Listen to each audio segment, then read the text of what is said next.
Ensuite, démonstration vidéo, on va continuer le reste du développement concernant les fonctions CRUD. Aujourd'hui, on va développer la fonction ajouter ou bien ce qu'on appelle add product. Donc, function add product, de lequel il va prendre aucun paramètre, on va utiliser comme méthode post.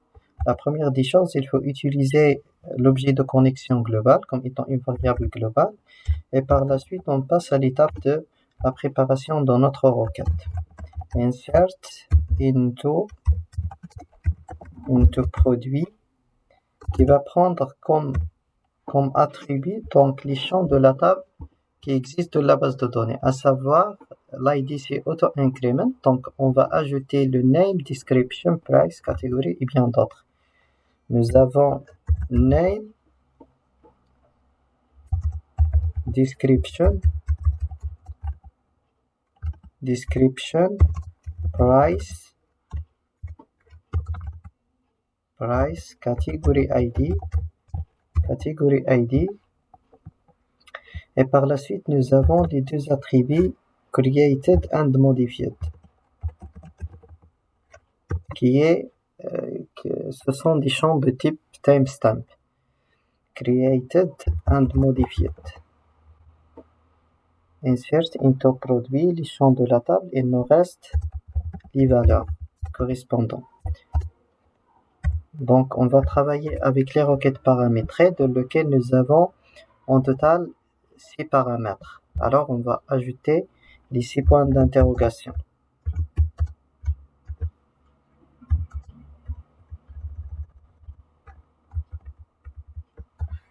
Voilà, parfait. Donc ensuite, il faut faire la correspondance des paramètres ou bien des points d'interrogation que nous avons passés au niveau de la requête. On va utiliser ce forme d'un array, mais avant toute chose, ces paramètres, on va les récupérer à travers la méthode post. D'accord? Donc on va utiliser enum par exemple pour récupérer le premier paramètre ePost et on va lui passer à titre d'exemple le n. Ça marche? Et par la suite, pour la description, on va utiliser de même la variable globale ePost description. Et nous avons aussi ePrice ou bien ePrix. Nous pouvons le faire comme ça. C'est juste le nom de la variable. Et post, nous pouvons le faire EPR par exemple. Ensuite, nous avons catégorie. Et catégorie est égale à ePost C. Et par la suite, nous avons eCreated. Donc c'est pas post, il correspond plus principalement à la date système.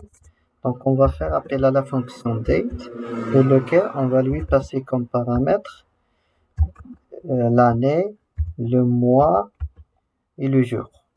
Nous avons l'heure, minute et le nombre de secondes. Ça, en ce qui concerne la date de création. De même pour la date de modification.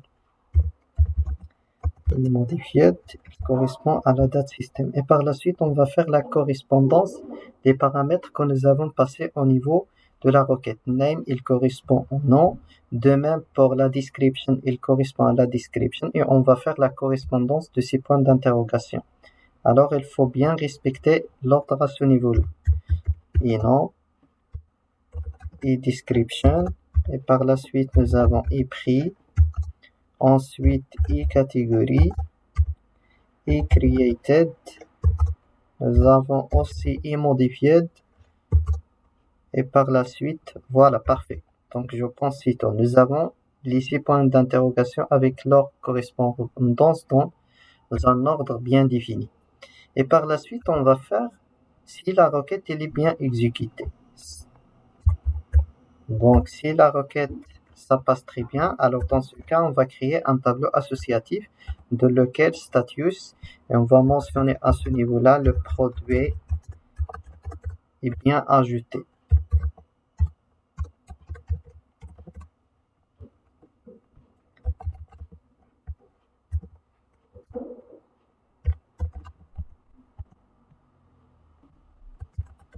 le produit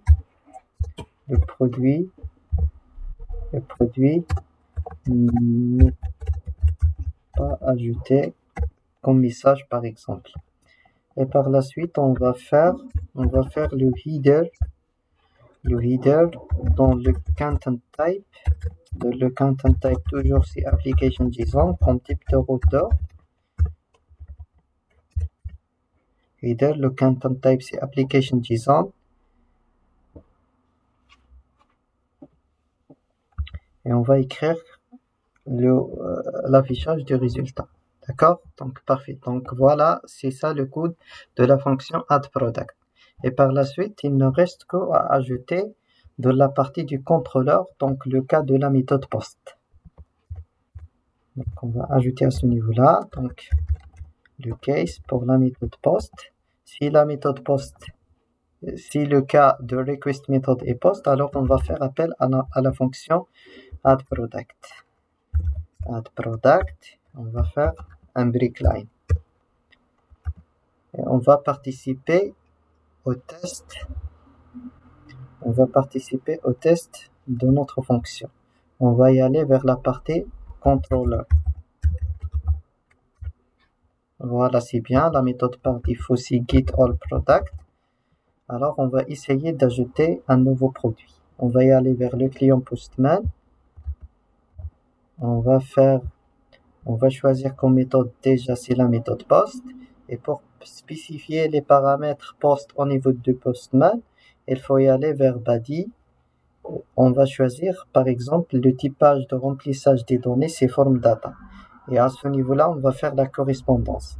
Pour le name, nous avons choisi EN. Pour la description, c'est description. C'est comme ça. Le prix, c'est PR. Voilà. Et par la suite, la catégorie, c'est C.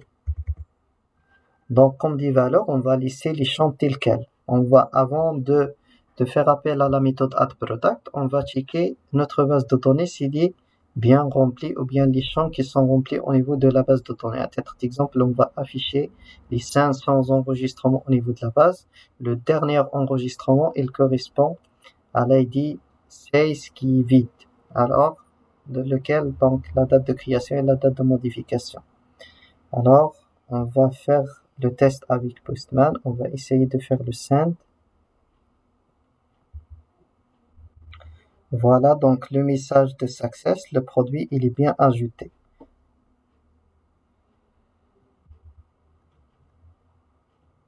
Voilà, on va voir. Voilà, si ça passe très bien, alors success, le produit, il est. Si ça passe pas, alors comme statut, nous avons erreur et comme message, le produit n'a pas été ajouté. Alors, on va vérifier l'ajout de ce produit au niveau de la base de données. Donc, parfait, nous avons cliqué deux fois donc sur la requête send. Du coup, le produit a été ajouté 2 fois. D'accord? Donc, c'est bon pour cette démonstration. Je vous donne un rendez-vous pour une autre vidéo afin d'illustrer le fonctionnement de la méthode update.